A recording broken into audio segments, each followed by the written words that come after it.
abordaje patrimonial que se hizo de este plan. Yo voy a hacer una exposición muy breve de conceptos y de las líneas ejecutivas del plan.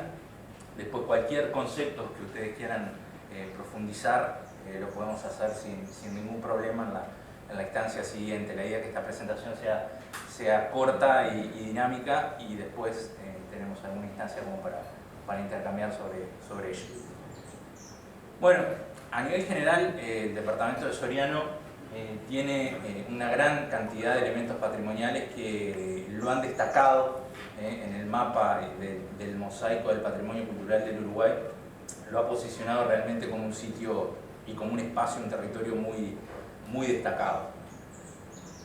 Tenemos una historia natural de millones de años, tenemos asentamientos indígenas sumamente profundos, sumamente diversos, tenemos los primeros enclaves de ocupación europea en el departamento, tenemos las huellas materiales de las primeras industrias que también se desarrollaron en el país. Entonces, bueno, casualidad o causalidad, Soriano justamente está posicionado de una forma especial en lo que es el mosaico del patrimonio cultural del Uruguay.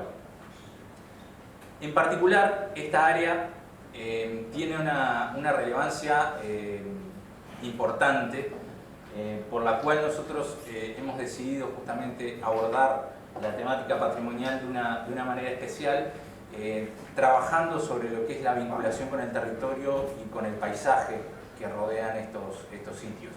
Hemos elaborado un listado de sitios que es nuestro punto base, nuestro punto cero de partida. Este listado de sitios se ha hecho en base a sitios reportados en publicaciones que datan desde 1920 en adelante, y por los listados oficiales de elementos de valor patrimonial o de monumentos históricos nacionales que hay dentro del marco de la legislación del país. Entonces, este es nuestro punto de partida, nuestros lugares a considerar, pero son también lugares, y como vieron ustedes, son más de 20 sitios que se reportan, que marcan la preponderancia del área y el potencial, a su vez, que tiene el área a nivel patrimonial. ¿El mapita pasó, Rodrigo? Ah. Bien, ahí hay un pequeño mapa de la distribución de esos sitios. Hay una particularidad que de ese listado de sitios, no todos están incluidos dentro del área de actuación del plan, sino que también nos pareció una cuestión interesante incluir como una zona buffer, tanto del departamento de Colonia como del departamento de Río Negro, pero que son sitios que tienen estrechas vinculaciones, tanto material, en cuanto al registro y demás, con los que tenemos aquí. Entonces nos pareció interesante considerar también como un área ampliada a nivel patrimonial, porque bueno, todo eso posiciona a la faja costera del río Uruguay como un continuum espacio-temporal en cuanto a ocupaciones humanas y a historia natural. Bueno, algunos aspectos conceptuales que enmarcan la tarea que hemos hecho en el plan, y que desde donde nacen un poco los abordajes que hicimos y sobre todo los que vamos a hacer con la aplicación del plan. En primer lugar, un concepto de patrimonio actual, un concepto de patrimonio que ha seguido un poco la evolución. Si pensamos en el patrimonio hace 50 años, 60 años, simplemente estábamos hablando de objetos o cosas que tenían un valor económico, un valor estético, que eran considerados especiales y eran considerados como el reflejo de la excelencia humana, pero simplemente por parte de las élites predominantes de la sociedad, sobre todo de la europea. De ahí es que bajan los conceptos patrimoniales. Pero ahora el concepto, por suerte, ha ido evolucionando, seguirá evolucionando, y tenemos actualmente, o manejamos actualmente, un concepto patrimonial que está ligado a esos valores que nos dejaron las sociedades del pasado, que los podemos utilizar nosotros ahora y que es responsabilidad legarlos a las generaciones que vienen. Entonces, en ese marco trabajamos, y en ese marco es que las valoraciones sobre el patrimonio se han ampliado, las categorías se han ampliado, hemos incorporado la diversidad cultural a las concepciones patrimoniales. Entonces, desde ahí partimos. También un concepto de territorio, y de territorio como continente de las actividades humanas, como espacio cargado de valoración especial, como espacio que sostiene la identidad comunitaria. El territorio como un ambiente antropizado, como un ambiente resultado de la cultura. Entonces, desde ese lado también entendemos el territorio. Y combinando las dos definiciones, buscamos justamente una lectura territorial del patrimonio. Una lectura que nos permita salirnos de alguna manera de esos cajoncitos que había sobre el patrimonio cuando hablábamos de patrimonio artístico, patrimonio natural, patrimonio histórico, patrimonio inmaterial. Bueno, no. Ahora hablamos de un territorio y un patrimonio. Y en ese territorio y en ese patrimonio tenemos sí esas diferentes manifestaciones que puede haber y que las vamos a estudiar, que las vamos a mapear y vamos a identificar a la gente que se relaciona con esto. Otra línea fundamental que estamos trabajando es la vinculada con el patrimonio como recurso, con el patrimonio como desarrollo, como motor de desarrollo de las comunidades. Creemos que justamente los legados culturales deben ser utilizados, deben ser incorporados, utilizando todos sus atributos, los testimonios, sus dimensiones. Y tenemos que crear justamente instancias de visibilización de ese patrimonio para que pueda tener ese uso social que buscamos. Por eso tomamos dos dimensiones del patrimonio. Por un lado, un documento, testimonio de esas sociedades que nos precedieron, historia, identidad, memoria, pero también recurso. Y en función de eso, proponemos una cadena de valor que articula esas dos cuestiones, que articula por un lado conocimiento y utilidad práctica. ¿Cómo podemos utilizar ese patrimonio para el desarrollo de las comunidades locales? Proponemos en ese sentido, en esa cadena de valor, un montón de etapas de trabajo que se interrelacionan unas con otras, que se cortan de manera transversal unas con otras, que se puede volver desde la última a la primera sin ningún problema, que parten desde la primera, que es la identificación de, sobre todo, reflexionar e interpelarnos nosotros mismos a ver qué es lo que forma parte de nuestro patrimonio. ¿Cuál es nuestro patrimonio? Preguntemos, no, hagamos ese ejercicio. Dejan un ratito más, Rodrigo. Después, una etapa de investigación vinculada justamente a la producción de conocimiento, vinculado con esos sitios que hemos identificado, la valorización, la socialización, ese momento donde revertimos a la comunidad todos los resultados que hemos estado trabajando en los procesos anteriores, y por último una rentabilización, cómo explotamos justamente ese patrimonio como recurso y cómo le sacamos una renta, tanto cultural, pero también una renta económica.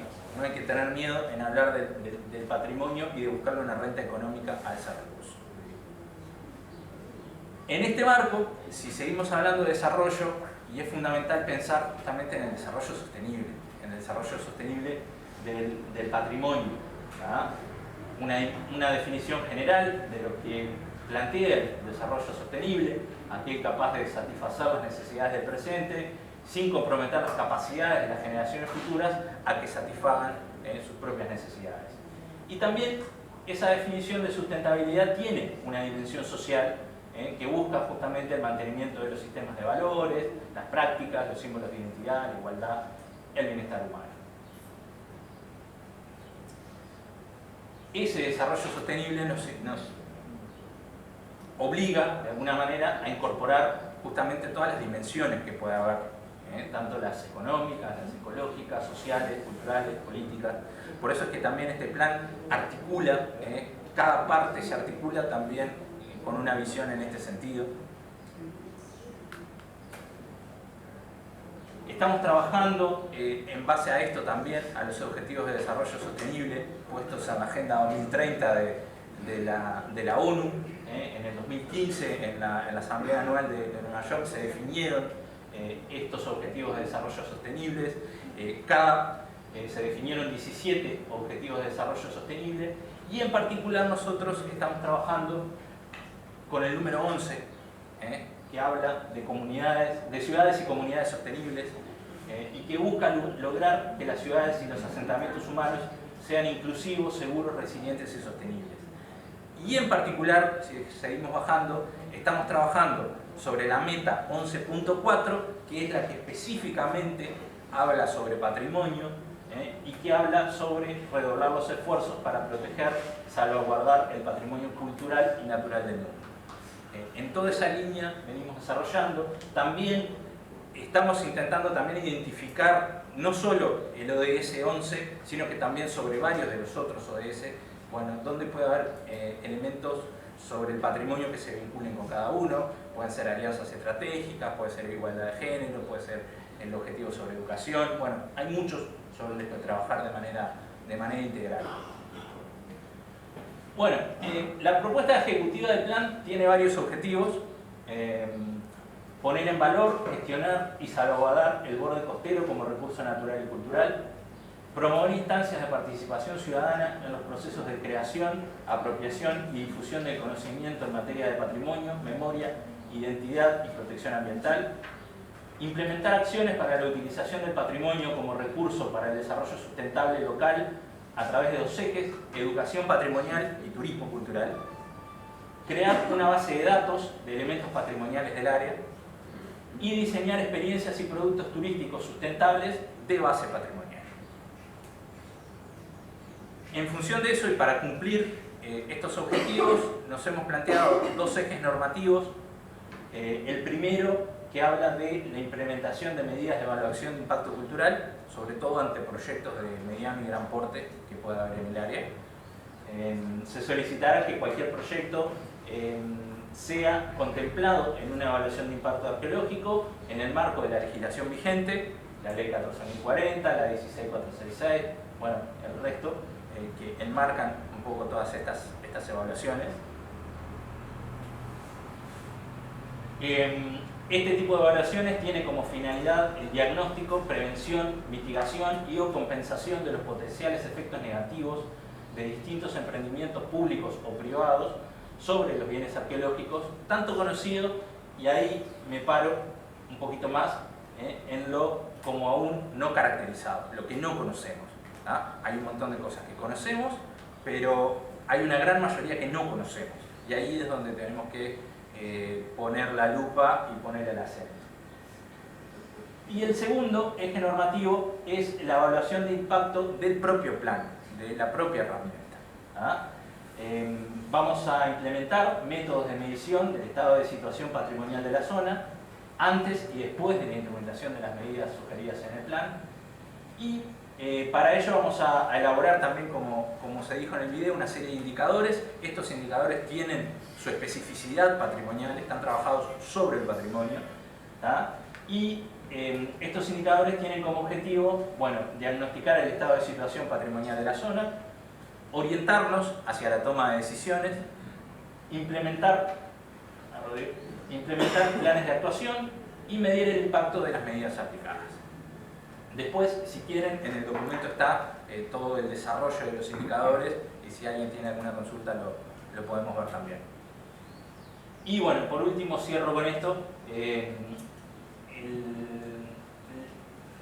El anexo y este apartado sobre el patrimonio y esta inclusión del patrimonio como un agente activo dentro del plan busca justamente desarrollar un plan de gestión integral de los bienes culturales, transformando el conocimiento en valor para fortalecer relaciones de identidad local, fomentar el desarrollo cultural democrático, articulando cultura, turismo y medio ambiente. Y con eso yo cierro por aquí. Entonces no podría opinar de esa cuestión, pero lo que sí, y nos basamos justamente en los antecedentes del área, y ahí es donde también yo quiero hacer un hincapié en salirnos de los sitios puntuales y abarcar zonas. Entonces, en ese sentido, fue la toma de decisión sobre las solicitudes de estudios de impacto, en particular cultural y arqueológico, van en ese sentido, en función de los antecedentes de la zona, tanto los que están ubicados en proximidad como los no tanto, Entonces, siempre pensando en potenciales hallazgos, en nuevos hallazgos que se sumen a lo que ya conocemos. El foco está puesto ahí, no tanto porque lo que conocemos ya lo conocemos, está investigado, hay información, hay conocimiento. La idea es que obviamente todos esos sitios que se conocen se preserven, pero tenemos que hacer foco en lo que no conocemos, y esos sitios justamente nos dan la potencialidad del área, tanto su proximidad, tanto su dispersión en el espacio, nos dan justamente que el área, en particular la instalación de los puertos, pero también toda el área, toda la faja del río Uruguay, bueno, tiene potenciales altos de incorporar nuevos conocimientos en materia patrimonial. No sé si me expliqué.